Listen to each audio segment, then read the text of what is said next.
An investment in knowledge, they say, pays the best interest. And when you stay locked onto your darling talk show, Exposure with Glo, you invest in yourself.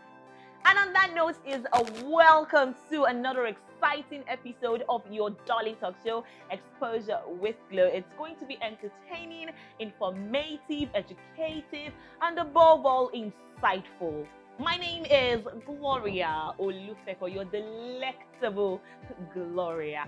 If you've not subscribed to my YouTube channel, please hit the subscribe button right now. Because wrong, if you have not subscribed, wrong now, why would you not subscribe? Please subscribe to my YouTube channel right now. Well, the show, like I said today, we're going to be talking about COVID-19 and its impact on the educational system in Nigeria. Oroye Kamlara, that's we have to talk about it. Because before the COVID-19, the educational system in Nigeria was actually nothing to write home about. And now that COVID-19 is here to stay, okay, it's not here to stay, let's not say it's here to stay, but now that COVID-19 has come, and we don't know how long it's going to stay for, the educational system in Nigeria needs revival. And that's what we're talking about on the show today. Welcome on the show.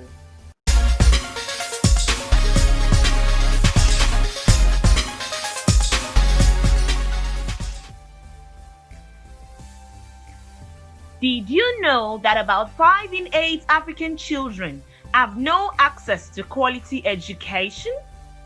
Did you know that 39% of adults cannot read or write in Nigeria? This reduces the ability to both participate in the economy or provide learning support for their children. Did you know that 40% of primary school teachers in Nigeria are not qualified?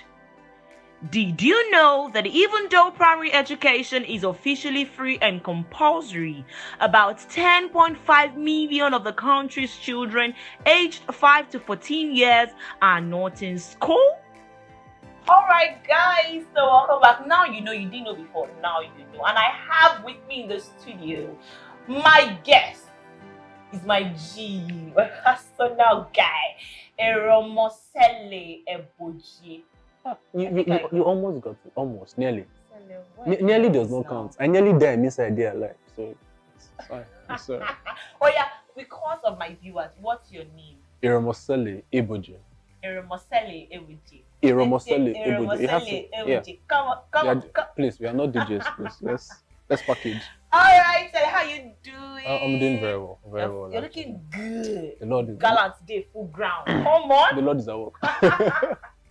Alright, so Celeb, I understand that you have a foundation that Yes. is all about helping people to reduce inequality, helping all out to reduce inequality in Africa when it comes to education. Yes. So tell us about that.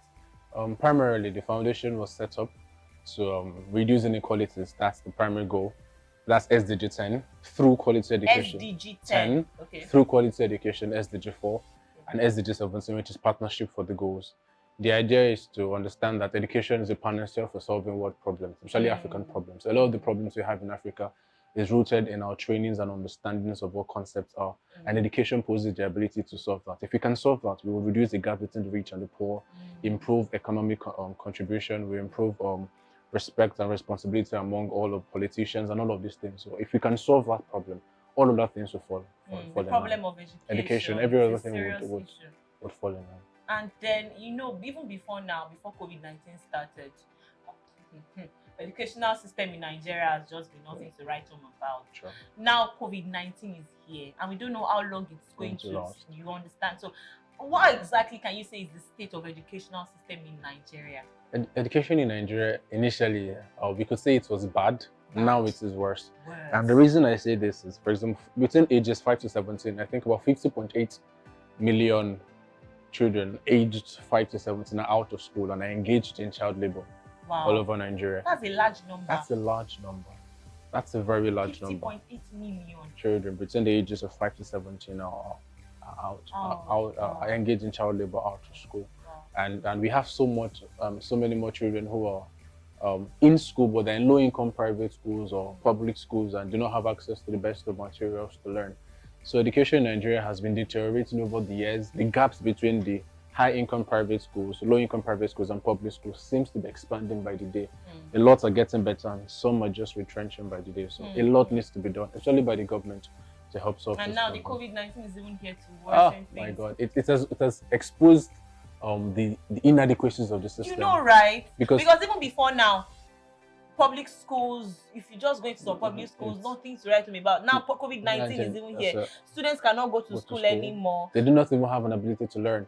So the government has tried in a way by making TVs, have TV programs for kids. But we understand that an average of over 70% or 60% of Nigerians earn less than $400 every Even day. have access to Yeah, and for that to be, it means that they can't even afford TVs. So the TVs that are required for them to learn, they can't afford. They can't afford laptops and high-end phones to cover access to technology. So it's a really dire serious situation. And I found out that you had a tweet chat Yes. on Twitter recently Yeah. about the same issue, mitigating all of that and helping to solve this problem. So tell us about that. What were the things you guys really discussed on that chat? Our team worked with a very wonderful team of the EFICO project.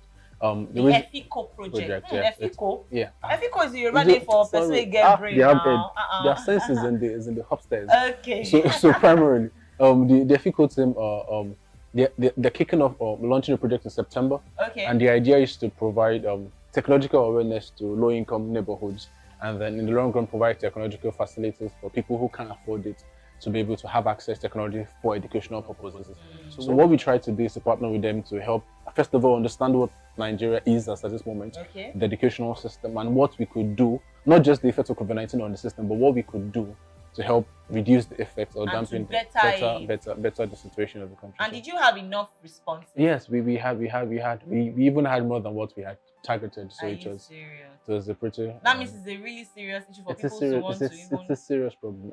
Everyone says it. Sometimes we just turn the blind eye, but we all see what's going on.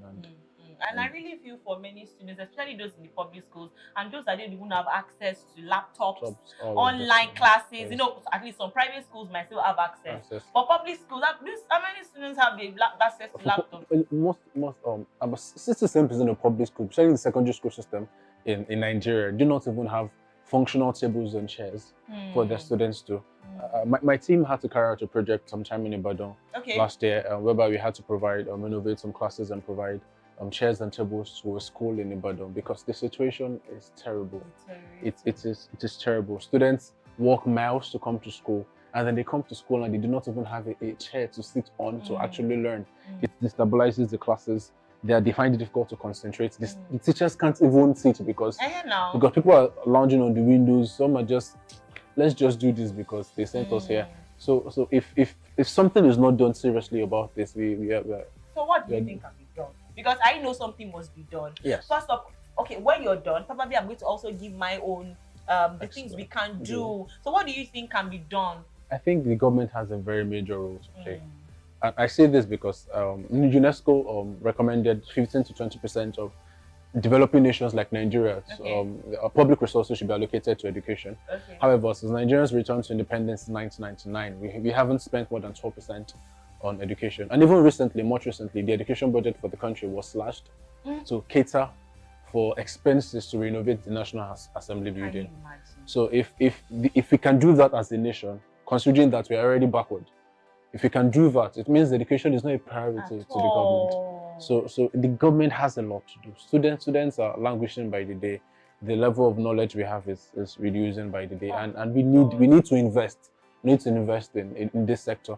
Other than that, I think public-private partnership is also something that can be capitalized on by the government, because the government has a role to play, but the private firms actually might have better business knowledge to better the system. So if there's a collaboration between the government and the private sector, it could work. Another thing I think is important is the renovation of the national curriculum. It's bad. That national curriculum you just mentioned. It's terrible. It's terrible. People are learning things that really have no value for the world of today. We need to integrate new systems, robotics, engineering, virology. A lot of these things need to be integrated into the school system. The average Nigerian who leaves the university himself doesn't even know how to use the system, basic elements of his computer system.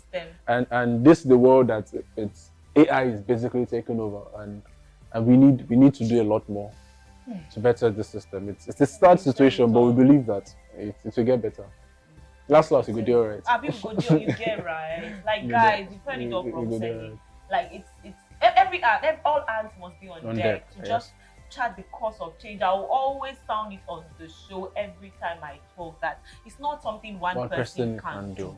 The government, yes, the government, but then we have well-meaning private individuals that can collaborate with the government to make sure that things get better. The telecommunications firms, for example, could use it as a platform to as corporate social responsibility while still making profit. They could be giving discounts to universities or schools, so for them to access technologies for their students. Even now that COVID-19 is in this way, it's a good way. Even edutech firms could make it their responsibility to educate schools as well as teachers to provide digital literacy for them, and they would make profit as well, but also be contributing to the standard of quality education in the country. So there's so many things that we can do to make things better. You've said so much, Sally, but I just hope that we start taking action and then this just doesn't go again. And well done! I must laud you on your foundation. Like, are you joking? Like, seriously, guy, you're doing well. Stop it! To allow my shoulder to raise them. Oh, stop it now! Why are you doing like this? but really, it's all good. Well done, and thank you for coming on the show with me. It was awesome talking to you. Thank you so much. It's a privilege. And that's it, guys. My guy Sally has said it all. We need to do something about the educational system in Nigeria and do it fast. Okay, guys, and that's the end of the show. Thank you so much for tuning in and staying locked down till now. You guys rock. Thank you so much. Thank you to my producer and the guys behind the camera. Thank you for making all of this happen. You guys just do it for me week after week. Thank you, Official Lala's hair, for my beautiful hair. Thank you so much for always hooking me up with the best of week after week. Thank you so much, Yanibo Textile, for my lovely top. I love you so much. Thank you so much, Jewels by Yemi. Thank you so much for this beautiful jewelry. I sincerely appreciate it. Thank you so much. And to Zuri's Touch, my girl for life. Thank you for beating my face to perfection. You rock every day, every time. Okay, guys, follow us across all our social media platforms. On Twitter at Exposure with Glo, on Instagram at Exposure with _Glo, on YouTube. You're on YouTube, subscribe. Yes. Okay, and follow me on Instagram at The Gloria Olufeko, where we get to talk one-on-one and we get to chat and you know everything. So next week's episode is going to be awesome. It's going to be off the hook. It's going to be mind-blowing because it's going to be with one of my favorite people in the world, one of my favorite girls. I just love this girl so much. I'm bringing her on set and we're going to gist and talk and learn and entertain. And until I see you again next week, don't forget, stay safe